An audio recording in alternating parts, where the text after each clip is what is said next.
4, 13, 22, 31 ಈ ಸಂಖ್ಯೆನ ಆಳ್ತಕ್ಕಂಥ ಗ್ರಹ ಬಂದು ರಾಹುಗ್ರಹ. ರಾಹುಗ್ರಹದ ಏನೇನು ಕ್ವಾಲಿಟೀಸ್ ಇರುತ್ತೋ ಅದ್ರ ಕ್ಯಾರೆಕ್ಟರ್ ಮ್ಯಾನರಿಸಮ್ ಆಗೂ ಇರುತ್ತೆ. ಅದನ್ನು ನಾವು ಕಳೆದ ವಿಡಿಯೋಗಳಲ್ಲಿ ನೋಡಿದ್ದೀವಿ. ಅದಕ್ಕೆ ಸಂಬಂಧವಾದಂಥ ಉದ್ಯೋಗ ಏನು ಮಾಡ್ಬೋದು, ಯಾಕಂದರೆ ಕ್ಯಾರೆಕ್ಟರ್ ಮ್ಯಾನರಿಸಮ್ ನೀವು ಫಸ್ಟ್ ತಿಳ್ಕೊಂಡ ಮೇಲೇ ಆಮೇಲೆ ಅವ್ರು ಯಾರ ಜೊತೆ ಕೋಪಕ್ಕೆ ಹೋಗ್ತಾರೆ, ಪಾರ್ಟ್ನರ್ಶಿಪ್, ಅದ್ರ ಬಗ್ಗೆನೂ ವಿಡಿಯೋ ಮಾಡಿದ್ದೀವಿ.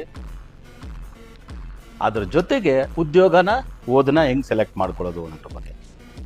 ರಾಹು ಗ್ರಹ ಅಂದರೆ ನಾವು ಮೊದಲನೇ ಪಾಯಿಂಟ್ ಹೇಳೋದೇನೆಂದರೆ, ಇವರು 4, 13, 22, 31 ಸಂಖ್ಯೆಯಲ್ಲಿ ಹುಟ್ಟರೋರು ಸಾಧ್ಯವಾದಷ್ಟು ಜನ್ಮಸ್ಥಾನ ಅಂತೀವಲ್ಲ, ಬರ್ತ್ ಪ್ಲೇಸ್, ಹುಟ್ಟಿದ ಜಾಗದಲ್ಲಿ, ಹುಟ್ಟಿದ ಸ್ಥಳದಲ್ಲಿ ಹೆಚ್ಚಾಗಿ ಶೈನ್ ಆಗೋದಕ್ಕೆ ಚಾನ್ಸಸ್ ಕಮ್ಮಿ. ಅವರು ದೂರ ಎಲ್ಲಾದರೂ ಹೋಗ್ತಾರೆ. ಯಾಕಂದರೆ ಇವ್ರನ್ನ ನಾವು ಹೋಲಿಸಿರೋದೇ ಹಾವಿಗೆ. 4, 13, 22, 31 ಸಂಖ್ಯೆಯಲ್ಲಿ ಹುಟ್ಟೋರಿಗೆ ಹಾವಿಗೆ ಹೋಲಿಸಿರ್ತೀವಿ. ಹಾವು ಎಲ್ಲೆಲ್ಲೋ ಓಡಾಡ್ತಾ ಇರ್ತದೆ. ಓಡಾಡ್ಬಿಟ್ಟು ತಂದೆ ಆದ ಮನೆಗೆ ಬಂದಿರುತ್ತಾ? ಇಲ್ಲ. ಎಲ್ಲೋ ಒಂದು ಹುತ್ತ ಯಾವುದೋ ಗೆದ್ಲು ಕಟ್ಟಿದ್ರೆ ಆ ಗೆದ್ಲನ್ನ ಓಡಿಸಿ ಅಲ್ಲಿ ಹೋಗಿ ಉಳ್ಕೊಳ್ಳುತ್ತೆ. ಮತ್ತಂಗೆ ಹೋಗುತ್ತೆ, ಎಲ್ಲೋ ಇನ್ನೊಂದು ಹುತ್ತ ಸಿಗುತ್ತೋ ಅಲ್ಲಿ ಇರುತ್ತೆ.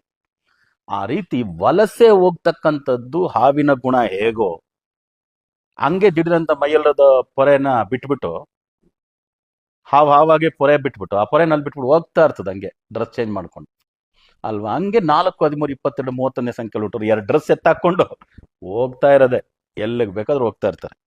ಅದರಿಂದ ವಲಸೆ ಹೋಗೋದು ಉಂಟು ಅನ್ನೋದ್ರಿಂದ ಇವರು ಓದು ಸರಿ ಯಾವ ಥರ ಇರಬೇಕು ಅಂದರೆ, ಯಾವುದೋ ದೇಶಕ್ಕೆ ಹೋಗಿ ನಾವು ಕೆಲಸ ಮಾಡಬೇಕು, ಯಾವುದೋ ಒಂದು ಸ್ಟೇಟ್ ಅಲ್ಲೋಗಿ ಕೆಲಸ ಮಾಡ್ಬೇಕಂದ್ರೆ ಅದಕ್ಕೆ ಸೂಕ್ತವಾದಂಥ ಒಂದು ಓದುಗಳನ್ನ ಸೆಲೆಕ್ಟ್ ಮಾಡ್ಕೊಳ್ತಕ್ಕಂಥದ್ದು ತುಂಬ ಇಂಪಾರ್ಟೆಂಟ್.